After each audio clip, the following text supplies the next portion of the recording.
It's a beautiful day once again, and welcome back to Dexter's World Channel.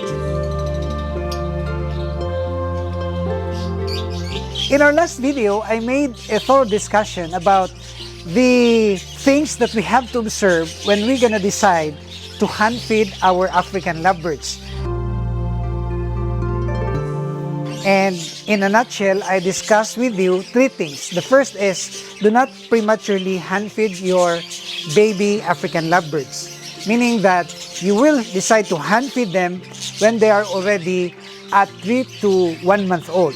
And number two is that you have to secure them, because when you're gonna decide to hand feed them, this will entail many things. They are vulnerable to predators, and even wrong feeding could result to their sudden death. And number three is to be able to have commitment, patience, and perseverance in order to make them grow. So when we're gonna decide to hand feed our baby African lovebirds, it's a commitment. It's a commitment that you should observe patience and perseverance. Before I'm gonna make an update about the situation of our baby African lovebirds that we decided to hand feed, allow me to make also some update about the parakeets. Well, you know that these parakeets are very prolific, and in fact, I can see so many babies right here inside. The babies have flown from the nest boxes, and they are so healthy, and they're so adorable to watch. And if you will ask, do you also hand feed our parakeets? My answer is yes. We are also have tried hand feeding our parakeets, but I have not concentrated hand feeding our parakeets because these birds are actually able to nurse all the babies. Even if the clutch reaches to 5 to 7, they can easily grow them. And it's been my observation that they can grow it 90%. So no problem about the parakeets. In fact, you can see here beautiful babies that are already out from the nest boxes. And it gives me an idea to venture more about these birds, like the sun conure and many more. So that's gonna be a surprise in our future vlogs.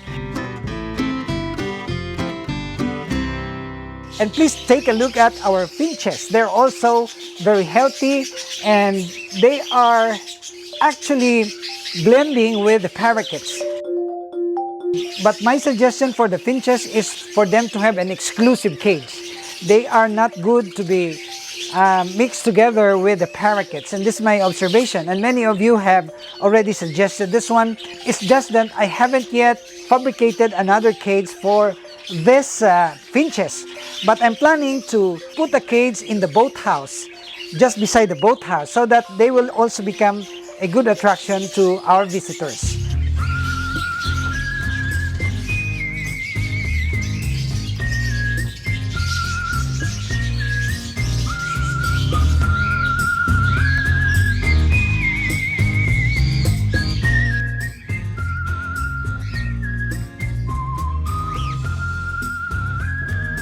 And I'm also very much contented about the breeding of our cockatiel. I've been so honest with you about our techniques and the revelation, the best practices that we employ here, and it gives us actually good result because our cockatiels are producing a lot of babies. I can tell you, it produces more than what is expected because per clutch, I can see some 4, 3, and seldom 2. So I'm so glad that we were able to produce this and we're able to sell those birds or babies to the market. As you know, we have this pet store and we're selling this at a very low price since we're breeding it. And for those of you who are in our city, Zamboanga City, you can just visit and pass by our store and you can avail of our birds. And one thing that I can tell you about breeding this cockatiel is that when you're gonna decide to breed them, make a good choice of the pairs that you're gonna breed. Because if you're gonna choose breeders which are siblings, then they will not really produce that much or that good offsprings. But if you can breed good breeders, meaning breeders of different sources, then that's gonna be the better procedure that you're gonna observe.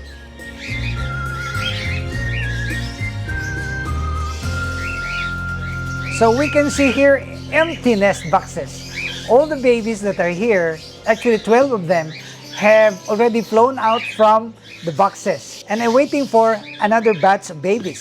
So they are laying eggs unceasingly all year round, regardless of the season. They are really laying their eggs. If we can provide them with good food, then they will also pay us in return. They will lay their eggs and produce more babies.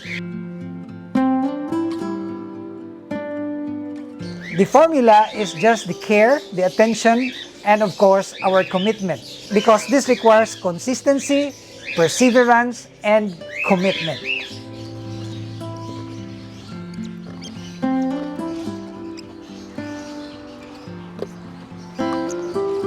So you guys can see here that they have easily adjusted to the new feeding system, of course.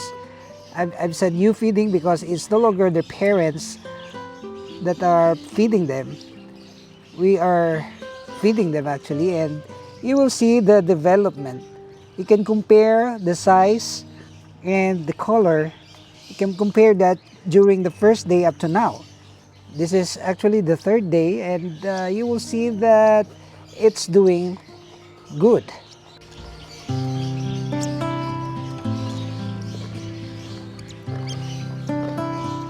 If you have seen our video immediately preceding this video, of course, you will see that these babies are just too small when we decided to get them out from their parents.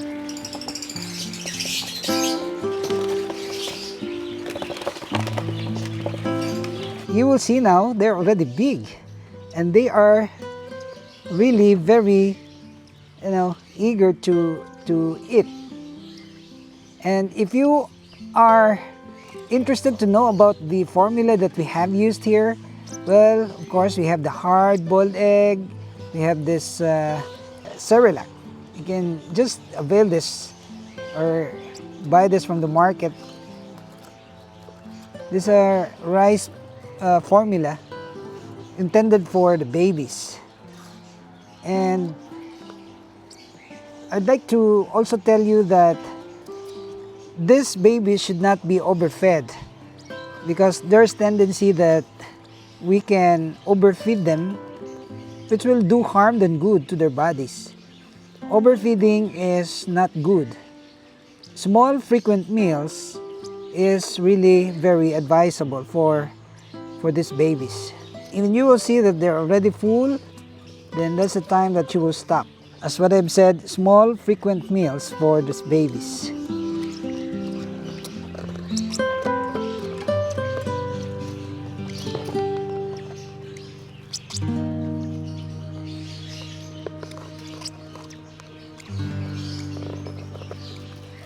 So there are three things that I would like to share with you about hand feeding of this baby African lovebirds. Number one is we will put them in a box where there is cover like this one, because if they are exposed to the sunlight, they will really become very stressed. They will not sleep. So we have to put them in a box where there is cover to make it dark so that they can rest. Number two, do not overfeed. And number three, provide them with food consistently. You don't have to starve them, and you don't also have to overfeed them. So these are the things that we can share I hope you will continue to like and share our videos, and if you guys are not subscribed to this channel, may I humbly ask you to please subscribe and hit that notification bell, because we are uploading very informative and very challenging videos. And I would like to see you in my next video, only here at Dexter's World.